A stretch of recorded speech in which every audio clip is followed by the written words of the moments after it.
Hey guys, what's going on today? BOJoeKO here, and we are finally back for our Columbus Blue Jackets GM mode. I took a little bit of a break from it, but we're back because I gotta finish this up before NHL 15 gets here. So we just ended year 3, I believe, in the Stanley Cup Finals. Like I said, we unfortunately lost to the Phoenix or the Arizona Coyotes by this time uh, in the Stanley Cup Finals in Game Number 7 after pushing into a Game 7.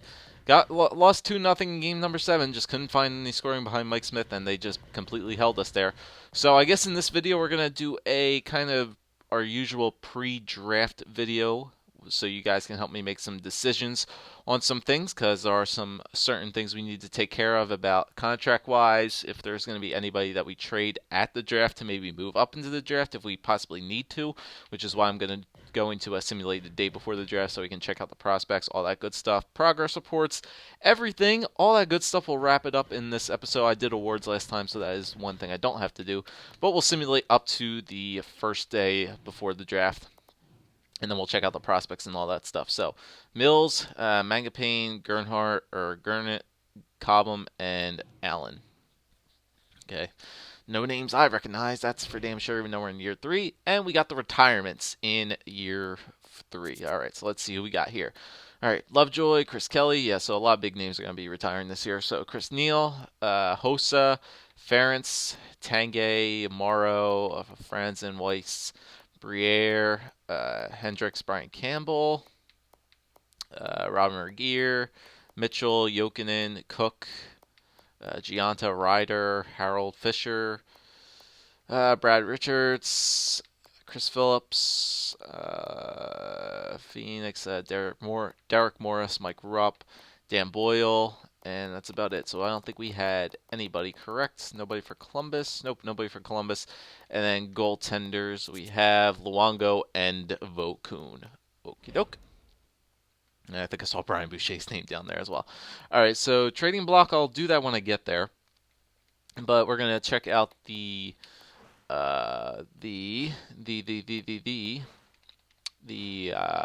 what's it say? God, I can't think of it now. The prospects game. That's what I wanted to do. Prospects game first. We'll check out if there's any high overalls here. All right, so forwards for actually we'll just do all skaters. Okay, so for red, just look for anybody with a high overall. Let's see. Let's see. Anybody yet? Nope. Relatively low 50s. Okay, so nobody there for red. Nothing really higher than like a 55 in a Graham or Green Brown. And then on the white, let's see. We have Dylan DiPerna. He's 64, two-way defenseman. He's the highest overall guy I'm seeing so far. There's that Mangapane guy. He's a sniper. Okay, nothing really too special here. This Dylan DiPerna guy is the highest overall guy. He's a two-way defenseman, so that's not terrible. And then goaltenders, 48-54, 44-67 in Matthew Mancina. So we have a 67 goalie and a 64 two-way forward. So nothing really too special out of the CHL. Let's see about the scouting central. Let's see who they have going number 1. So they have Sean Day, who is a U.S. guy. I think he's out of the U.S. League. He looks like he's going first. Benson, Hartnell, Vanstone, Mills, Gauthier. Where's that goalie supposed to go? That goalie, Mancini, is supposed to go number 8 overall. Okay. And if we check out defenseman, where is that defenseman supposed to go? Defenseman. DiPerna's not supposed to go till 21. So he might be one of the better CHL defensemen that's available. He's 20 years old. But it looks like Sean Day is the top. He's a top defenseman. He's supposed to go number 1 overall to whoever has him. And Sean Day, nothing really too special. I mean, he's got relatively low stats. Maybe it looks like a high 60 overall. So nothing really too special there. Tyler Benson. We don't have him scouted all that too well. Let me go to my scouting thing and see what we have here. Scouting report for these guys. So Sean Day looks like he's going to be 4 stars. Saunders, we know he's going to be 3.5. Let me just check out here. Anybody that we have scouted pretty well. Lots of 3.5-star guys. Nicholas Jansen, who's a first and second rounder. Saunders, who's a first rounder. Defensive D man. Okay, so we definitely have a lot of defensemen here that we scouted, so that's cool. And DePerna's also up there as well. How good are his stats looking? Well, we know he's 64 overall. Yeah, so we don't have to worry about that. Okay, so if any of these names stand out to you guys, make sure to let me know. I think we're going to scout some defensemen here. We don't need to scout forwards because we're pretty good. All right. Well, with that being said, let's check out progress reports for the year. I don't think I looked at this last time, so we can definitely check this out. So progress reports for the year. Okay, so Tom Pyatt, we don't have to know. Blake Como, we know about him. Anisimov, yeah, we know about him. Danny Cristo went up to an 83 this year, so he's now considered a second-line scorer. I think he'll get his jump at the end of this year. He'll probably turn 27 during the offseason, so his shooting category is getting up there in the high 90s. Puck moving skills, yep, high 80s. Offense awareness went up by 1. Physical, nothing. And his defense got a little bit better as well. Okay, so not bad for Cristo. Hodgson grew 9 stats, didn't grow in overall. His puck moving skills got better.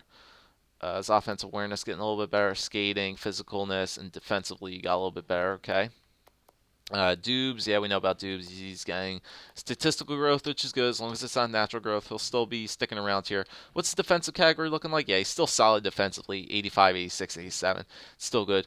DeKaiser, like I said, he went up to an 83. He only got statistical growth, not natural growth, because he's already 26. So he'll probably level out as an 83 overall offensive defenseman. So that's not bad. Johansson, he went up and down. He went up and then went down. So he had 6 stats modified. He got some natural growth back, which is good. Passing and puck control, that's kind of why I want him to get better at skating. Nope. Defensively, yeah, he lost a little bit in his defensive category, so it's fine. Murray moved up to an 86. That's good. Statistical growth for him. Nothing natural for Murray. His defense got better. Okay. Witherspoon went up to a 73, so he got some stats modified. That's good. Calver had 2. Yeah, he's a third line scorer now. Jack Johnson moved back up to an 85. That's good statistical growth for him because he's already done getting better. Eberle got 1 stat modified, just his slap shot power. That's about it, and nothing really else. Okay, goaltenders. Ortio got up to a 76. Okay, and then Bobrovsky obviously got 1 point better, up to an 87. Okay, that's good there. And then the AHL guys, let's see. Tambellini got 16 stats modified up to a 77, so he's considered a 4th liner now. So that'll be good. His puck moving skills got good. Physicalness, yep. Defensively, he's really good defensively, so he might be going our 4th line. Honka's up to a 79 now, so he's a top 6. He can definitely probably come up here next year. Carroll's up to a 77. He's a 4th liner as well. So it looks like we're going to get some new 4th liner guys coming into the team this year. So I'll be definitely happy about that. Calvin DeHaan, I mean, some of his guys' stats just honestly don't make sense. He's up to an 80. He got up to an 85, I think, at the highest, and then dropped back down to an 82 because we lost the finals. Doesn't make sense. But look at the natural growth that this guy got this year: plus 11, plus 8, plus 13 in his power. He has a hard shot. He lost some statistical growths and everything, but they got a plus 17 in puck control. He lost statistical growth in senses, a plus 16 in balance to 99 balance, lost 2 in his body checking, and they got a plus 21 in his shot blocking. So Calvin DeHaan, yeah, he defies the laws of physics. Jenner got worse. I don't think Jenner got any better. That's weird. Nikolai Godobin got better, so that's good. His puck moving skills are good, so he's a playmaker. Minor league scorer now, so that's good. Barbashev getting a little bit better. Bjorkstrand slowly getting better. Ellis got a little bit better. Reichel, he'll be right for next year. Yarmark, Eriksson. Eriksson moved up to an 81. Okay, so what do you get better? Defensively? Yeah, defense awareness. That's good. And, yeah, what about Dansk? Dansk's still in an 80. Okay. All right, so there's the progress reports. Now let's take a look at contracts and let's see what we have to do this year. All right, so start in the back with goaltending. I think we are perfectly fine for goaltending. Yeah, we're fine next year for goaltending. We signed Bobrovsky to at least I think a 1, 2, 3, yeah, at least like a 3-year deal. So we have him for 2 more years, so that's good. Dansk will still be continuing to get better. He might get a nice little jump this year. Who knows? Because like I said, we have him for 1 more year, and then we have to re-sign him next year. Who knows? Depending on how next year goes, maybe we have to trade Bobrovsky sometime soon. If we want to go that direction with Dansk, we could always just keep Dansk and Bobrovsky as a nice 1-2 punch. But goaltending, we're perfectly fine for goaltenders. All right, so defensemen. Let's see, defenseman. Okay, so defenseman, we have to sign everybody this year. Okay, so defenseman, there's a lot of guys we have to sign. Martinez, we don't have to worry about, so he's an unrestricted free agent. We definitely can release him. Prout, he'll probably turn 27 by the time. He's still pretty good for the AHL team. If he wants a two-way, I can definitely sign him. DeKaiser, we have to sign. Savard, he might get a jump. Who knows? Dahan, we have to sign. Erickson, Ellis, Witherspoon, Murray, we have to sign. So a couple big names on defense we have to sign, but we do have some guys like Ahanka who probably will get better. He'll probably come up next year. He'll get good. Seeloff we have signed as well still. Johnson's still good for another year as well. So a lot of defensemen that we have to sign this year. We're going to have $25 million to work with it. So Martinez's spot will definitely be filled out perfectly. We don't have to worry about him. And then on all forward-wise, let's take a look at the big names that we have to sign here coming up. So we have Kuznetsov we have to sign. Terrell we have to sign. Nisimov, Calvert, Como. I think we can finally get rid of some of these fourth line guys because I think we'll have a good, nice little bit of players that'll be moving up next year. Like I think Reichel will be ready next year. Como, we probably can get rid of Como now. Pyatt, yeah, we don't have to worry about him. Like Tambellini and Carroll will probably be ready. McDavid's only a 75, so maybe another year for McDavid. He'll be better. Who knows? He could get a jump. Godobin, another year for him. Sprong jumped up to a 70, so he'll be slowly getting better. Westgarth, we don't have to worry about him. Barbashev, Bjorkstrand, yep. So the offense is looking good, but let's take a look at what we have coming up for next year. Now, the big thing is we still have Henrik Sedin signed for 2 more years in addition to coming up next year. So we have him signed for 1 more additional year. Honestly, he still has the 3.5-star potential. He didn't retire at age 35, which I didn't expect him to. He's gotten, for the past 2 seasons, 70 points, which isn't bad. Plus minus a 7, only took 6 penalty minutes. He's probably still considered a first-line forward. I would expect that he's still considered a first-line forward. I still think we need him on this team. I still think that we keep Henrik Sedin for 1 more year, and then maybe trade him next year.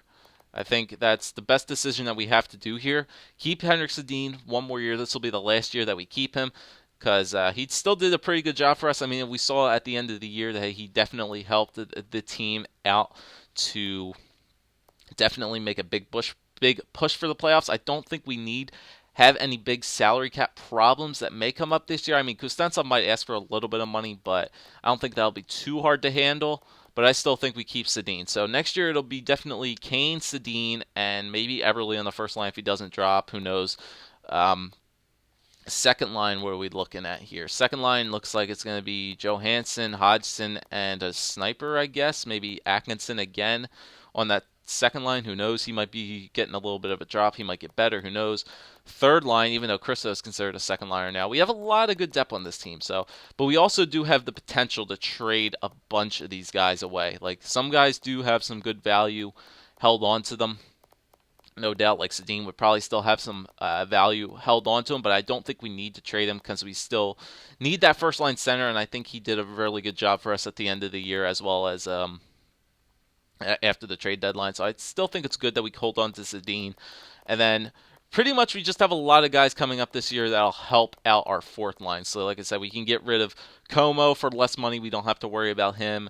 Trop, I don't know if we want to get rid of Trop or not. He's an unrestricted free agent, so I think we might can get rid of Corey Trop. Like Austin Carroll, 2 grinders and a 2-way forward, definitely coming up next year. They can help us out a lot. So it's a lot of depth guys coming up, but our rookies are still taking a little bit of time. Maybe 1 more year, and our rookies will be good.